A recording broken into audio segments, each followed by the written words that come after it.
தேவனே நான் ஓமதண்டையில்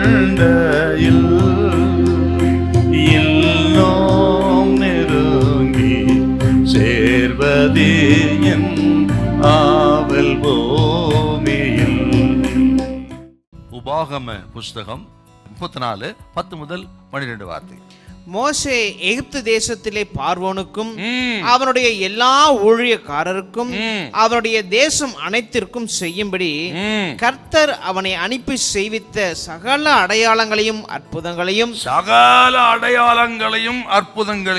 அவன் இஸ்ரவேலர் எல்லாருக்கும் பிரத்யட்சமாய் செய்த சகல வல்லமையான கிரியைகளையும் மகா பயங்கரமான செய்கைகளையும் பார்த்தால் கர்த்தரை முகமுகமாய் அறிந்த மோசேயை போல ஒரு தீர்க்கதரிசியும் இஸ்ரவேலில் அப்புறம் எழும்பினதில்லை என்று விளங்கும்.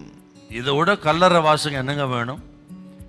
அவருக்கு கல்லறை தெரியாம போனாலும், நினைவு தொழில்னாலும், கல்லறையில் வாசகம் இல்லைனாலும் பரிசுத்த ஆவியானவர் ஒரு ரெக்கார்ட் பண்ணி வச்சுக்காட்டு பாருங்க. என்ன அருமையான ஒரு வார்த்தைங்க இது. அவன் இஸ்ரவேலை எல்லாருக்குள்ளும் பிரத்யட்சமா செய்த சகல வல்லமை கிருமிகளை மகா பயங்கரமான செய்களும் பார்த்தால் கர்த்தர் முகமாய் இருந்த மோசையை போல ஒரு தீர்க்கதரிசியும் இஸ்ரவேல் அப்புறம் எழும்பினதில்லை அப்படின்னா இந்த அருமையான ஒரு ஸ்டேட்மெண்ட். பரிசுத்த ஆவியானவர் மோசைக்காக எழுதின அருமையான ஒரு கல்லறை வாசகனே நான் நினைக்கிறேன். இப்படி நமது வாழ்க்கையின் முடிவு அது மகிமையா இருக்கணுங்க. இன்னொரு வார்த்தை கூட வாசிக்கணும். எபிரேயர் 11:27. விசுவாசத்தினாலே அவன் அதரிசனமானவரை தரிசிக்கிறது போல உறுதியாயிருந்து ராஜாவின் கோபத்துக்கு பயப்படாமல் எகிப்தை விட்டு போனான். அதரிசனமானவரை தரிசிக்கிறது போல விசுவாசத்தினால என்று சொன்னால், ஆண்டவர் சொன்னா வாக்குத்தத்தம் பண்ணினால் வாக்குத்தத்தம் நிறைவேற்றுகிறவர். அவர் என்னோடு கூட இருக்கிறார். செங்கடலை கிராஸ் பண்ணும் பொழுதும், மாறாவின் பொழுதும், ஆக போராட்டம் வந்த பொழுதும், அமலேக்கு யுத்தம் பண்ணின பொழுது, எல்லா நேரங்களிலும் என்னை அனுப்பினவர் என்னோடு கூட இருக்கிறார் என்ற விசுவாசத்தை செயல்பட்டு இருக்காருங்க. அதான் அதரிசனமானவரை தரிசிக்கிறது போல.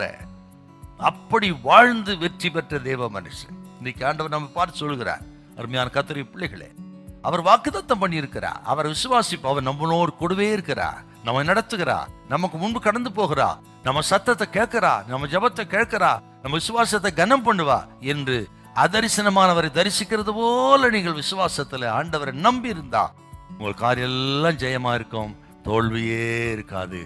மோசையுடைய கடைசி அந்த நிமிஷம் வரையிலும் ஆண்டவர் மோசை ஆதரித்து அற்புதமாய் நடத்தினார்.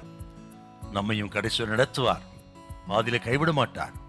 எந்த வியாதி போராட்டம் இருந்தாலும் சரி, பயப்படாதீங்க. கடைசி வரை கர்த்தர் நம்மை நடத்துவார். மோசேயின் தேவன் நம்முடைய தேவன். ஹல்லேலூயா, ஹல்லேலூயா.